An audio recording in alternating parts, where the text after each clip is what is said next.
Okay, so now we're going to get into how does the ejector mechanism actually work on our machine. And so I'm going to do a little demonstration for you here in a second, but first I wanted to show you that on this side of the machine, the right side over here, there's a ball screw that looks like this. This is the ejector rod right here. And on this ball screw, that's what the entire clamp mechanism travels back and forth on. And we'll show you how that works in a second. But first, here's an example of a mold that we use here at APSX that has ejector pins in it. There's the front of the mold. There's the back. And the way that works is, as you're homing the mold, this attaches right here, and you continue homing, and then it pushes these pins out. So that's how our ejector mechanism works.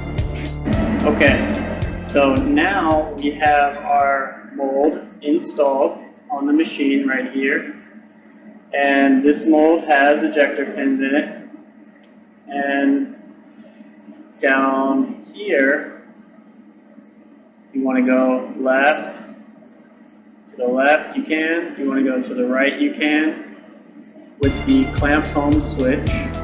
On this particular mold, and this one I'm holding in my hand, it's about 1 centimeter that max that these pins need to push out. So I'll show you how to, little by little, start with this clamp home switch more to the left, and then little by little on the machine you can manually home clamp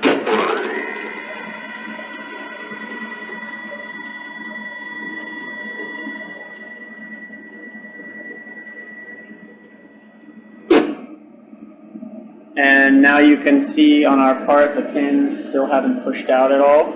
So I can, again, move this switch here a little bit more to the right.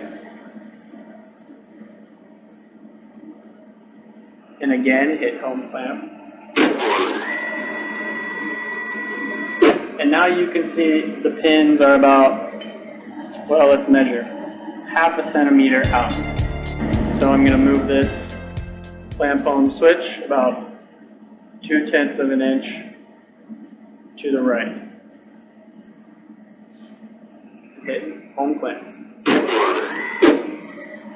And now you can see that's the distance right there. That's a perfect distance, and that's your max distance of how far you want your pins to push out of your mold. Now, at this point, what I would do, since I have the clamp home switch in its desired position, at this point I would lock it in place first and foremost. Once it's locked in place, now you should be ready to start making parts. Now, the reason why we do this just little by little to the right is because if you continue to home the mold further and further, eventually that ejector rod that I showed you will continue, the ejector rod will continue to push into your mold, and you can damage your mold. So that's why you need to know this distance, and you need to slowly home your clamp towards the clamp switch manually when you install a mold with ejector pins. So now you're ready to start making parts. Okay, so our machine is now up to the correct temperature. We have our mold file open, and we are ready to start making parts. So for the first run, I'm just going to run it on single mode. And we like to run the machine just a couple times on single mode, just so we can see that the part is dropping out before we go ahead and switch to multi-mode. So let's just do a couple runs.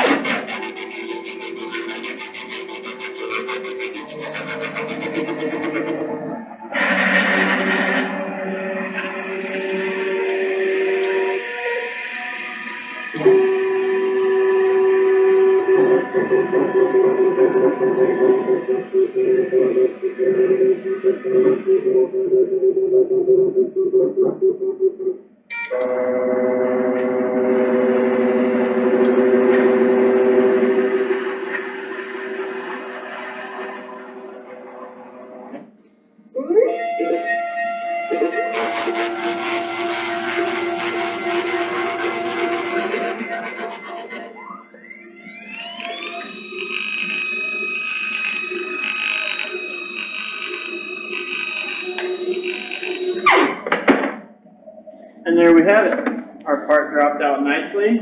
So now, at this point, since our part dropped out nicely, everything looks good, now is a safe time to hit multi. And now, with this multi setting turned on, once you hit run, your machine's just going to continuously make parts.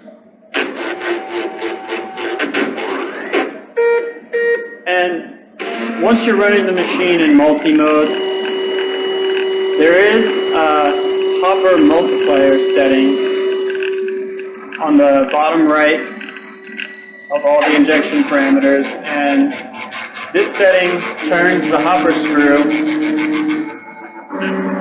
so many times. So basically what happens is you want the hopper screw to replenish the correct amount of plastic each time. So you can adjust this number up or down. And the ideal setting is to have just a little bit of plastic on each run come out of the discharge tube area.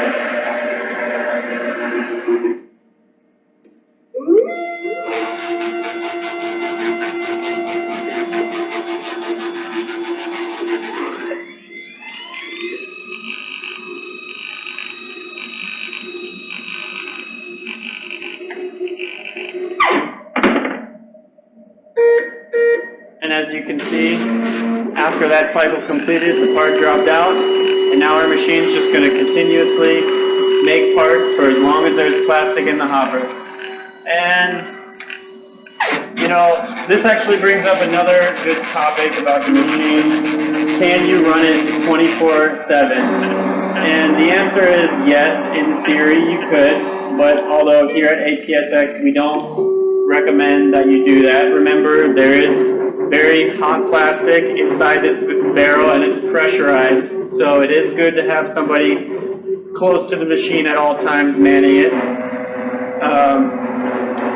And you know, if you want to be able to run the machine longer than this hopper size, you can always get an extension for that or get an automatic hopper feeder. There are ways to run it for long periods of time without having to do much inspection or manning of it of any sort. And there you go.